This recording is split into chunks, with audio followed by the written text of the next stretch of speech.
না করিলাম বন্দেগী, গুনাহগারে কাটাইলাম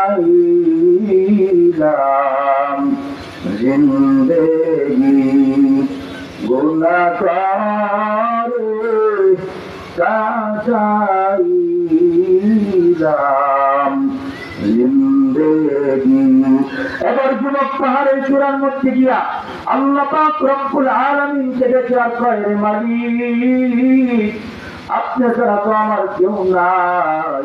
আপনি যদি আমাকে মাফ না করেন, আপনি যদি আমার গুনাহগুলো ক্ষমা না করেন, কে আমাকে মাফ করবে রে আল্লাহ? আমার আল্লাহ পবিত্র কোরআনুল কারীমের মধ্যে বলেন, উদউনি আস্তাজিব লাকুম, বান্দা আমাকে ডাক, আমি আল্লাহ তোর ডাকের জবাব দিয়ে দিব। জোরে বলেন সুবহানাল্লাহ। আল্লাহকে ডাকলে পরে আল্লাহ তাআলা বান্দার ডাকের জবাব দিবেন, ওয়াদা করেছেন পবিত্র কোরআনুল কারীমের ভিতরে। এবার যুবক যখন পাহাড়ের